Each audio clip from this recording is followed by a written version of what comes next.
Matthew chapter 22.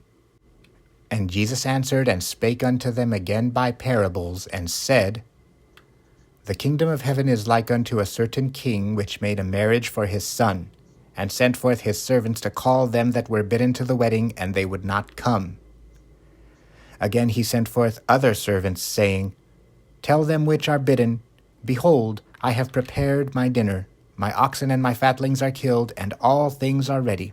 Come unto the marriage. But they made light of it, and went their ways, one to his farm, another to his merchandise.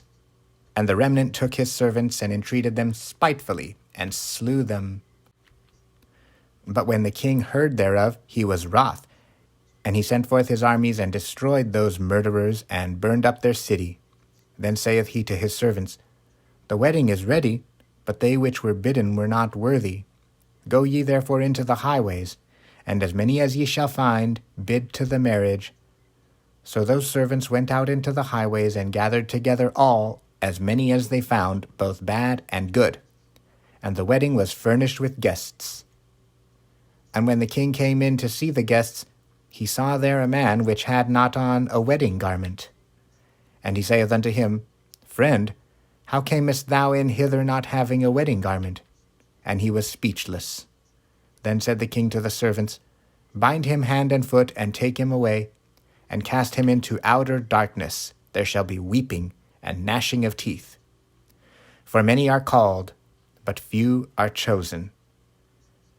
Then went the Pharisees and took counsel how they might entangle him in his talk. And they sent out unto him their disciples with the Herodians, saying, Master, we know that thou art true, and teachest the way of God and truth, neither carest thou for any man, for thou regardest not the person of men. Tell us therefore, what thinkest thou? Is it lawful to give tribute unto Caesar or not? But Jesus perceived their wickedness, and said, Why tempt ye me, ye hypocrites? Shew me the tribute money. And they brought unto him a penny. And he saith unto them, Whose is this image and superscription? They say unto him, Caesar's. Then saith he unto them, Render therefore unto Caesar the things which are Caesar's, and unto God the things that are God's. When they had heard these words, they marveled, and left him, and went their way. The same day came to him the Sadducees, which say there is no resurrection, and asked him, saying, Master, Moses said, If a man die having no children, his brother shall marry his wife, and raise up seed unto his brother.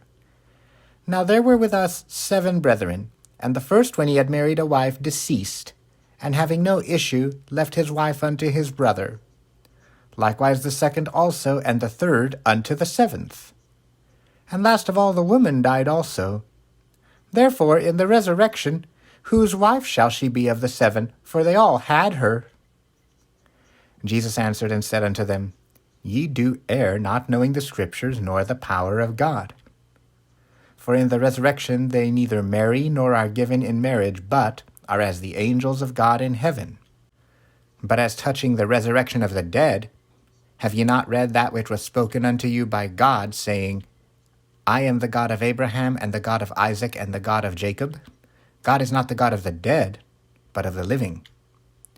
And when the multitude heard this, they were astonished at his doctrine.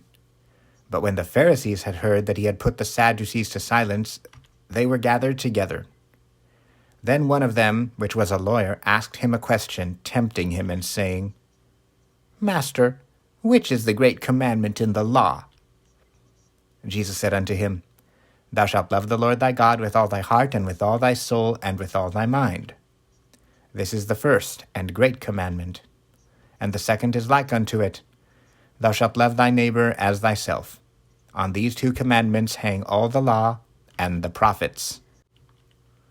While the Pharisees were gathered together, Jesus asked them, saying, What think ye of Christ?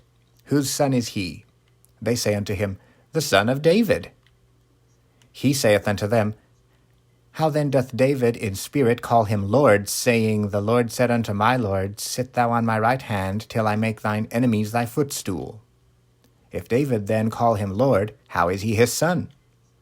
And no man was able to answer him a word. neither durst any man from that day forth ask him any more questions.